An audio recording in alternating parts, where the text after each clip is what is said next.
சகோதரர் பக்த சிங் அவர்களின் ஊழியத்திலிருந்து விடாய் துணிக்கேற்ற வார்த்தைகள். ஜூன் மாதம் 26ஆம் தேதி. எல்லாவற்றிலேயும் ஸ்தோத்திரம் செய்யுங்கள், அப்படி செய்வதே கிறிஸ்து இயேசுவுக்குள் உங்களை குறித்து தேவனுடைய சித்தமாயிருக்கிறது. 1 தெசலோனிக்கர் புஸ்தகம் 5வது அதிகாரம் 18வது வசனம்.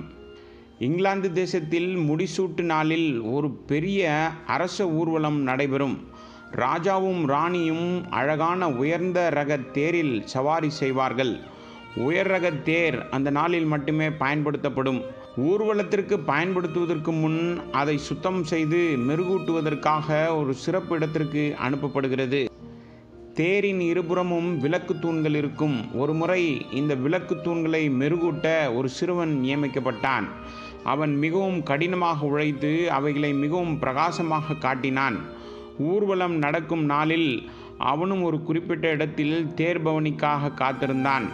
நீண்ட காத்திருப்பிற்கு பிறகு 8 குதிரைகள் பூட்டப்பட்ட ராஜ தேர் வந்தது.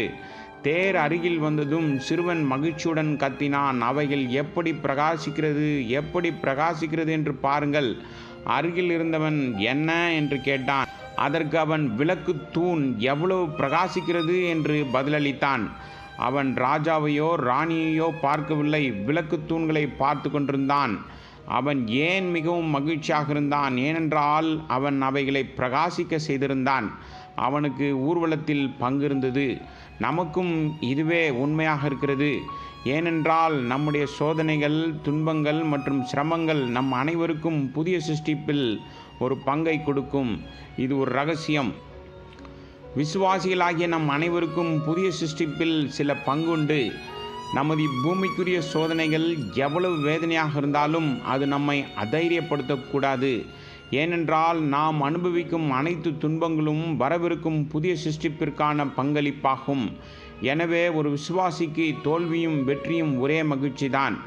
நாம் ஆவிக்குரிய ரீதியில் வளரும்போது எல்லாவற்றுக்கும் தேவனுக்கு நன்றி சொல்ல வேண்டும். ஏனென்றால் தேவன் நம் தோல்விகளையும் ஒரு நோக்கத்திற்காக பயன்படுத்துகிறார் என்பதை நாம் அறிவோம்.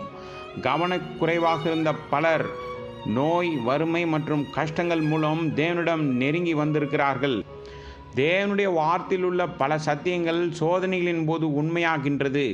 சங்கீதத்தின் புஸ்தகம் 119வது சங்கீதம் 67 மற்றும் 71வது வசனங்கள் மற்றும் 66வது சங்கீதம் 10லிருந்து 12வது வரை எல்லா வகையான சோதனைகள் மற்றும் துன்பங்கள் மற்றும் கஷ்டங்களுக்காக நாம் தேவனை புகழ்ந்து கொண்டே இருந்தால் ஆவிக்குரிய ரீதியில் ஒரு பெரிய மற்றும் விசாலமான இடத்திற்கு நாம் கொண்டு வரப்படுவோம். என்னிலும் பலவான்களாயிருந்த என் பலத்த சத்ருவுக்கும் என்னை பகைக்கிறவர்களுக்கும் என்னை விடுவித்தார். என் ஆபத்தின் நாளில் எனக்கு எதிரிட்டு வந்தார்கள். கர்த்தரோ எனக்கு ஆதரவாயிருந்தார். அவர் என் மேல் பிரியமாயிருந்தபடியால் விசாலமான இடத்தில் என்னை கொண்டு வந்து என்னை தப்புவித்தார். சங்கீதத்தின் புஸ்தகம் 18வது சங்கீதம் 17வது வசனத்திலிருந்து 19வது வசனம் வரை. விசுவாசிகளாக நாம் ஒவ்வொரு சூழ்நிலைக்கும் ஜெபிப்போம். கர்த்தாவே, இந்த சூழ்நிலையின் மூலம் நீர் எனக்கு என்ன கற்பிக்கிறீர்? பின்னர் அவர் பயன்படுத்தும் வழிகளுக்கு தேவனுக்கு நன்றி சொல்வோம்.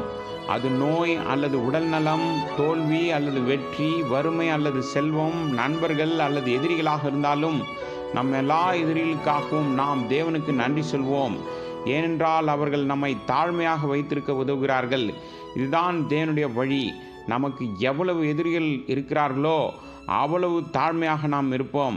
இயற்கையாகவே நாம் பெருமைப்படுகிறோம். தேவனிடமிருந்து விலகி இருக்கிறோம். தேவன் 2 இடங்களில் மட்டுமே வசிக்கிறார், பரிசுத்த ஸ்தலத்திலும் தாழ்மையான இருதயத்திலும். நம் அனைவருக்கும் தேசம், கல்வி, ஜாதி, வேலை போன்றவற்றின் பெருமைகள் இருக்கிறது.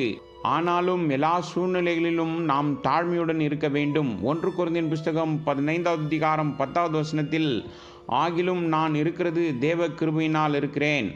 அவர் எனக்கு அருளிய கிருபை விருதாவாயிருக்கவில்லை. அவர் நம்மை நெருங்கி வருவதற்கும் புதிய சிருஷ்டிப்பில் நம்மை பயன்படுத்துவதற்கும் நித்தியத்திற்கும் அவருடைய வாசஸ்தலத்தின் ஒரு பகுதியாக நம்மை மாற்றுவதற்கும் நம்மை பயனுள்ளவர்களாகவும் பலனளிக்கக்கூடியவர்களாகவும் மாற்றுவதற்காக நாம் போகும் ஒவ்வொரு சூழ்நிலைக்காக நாம் தேவனை துதிப்போம்.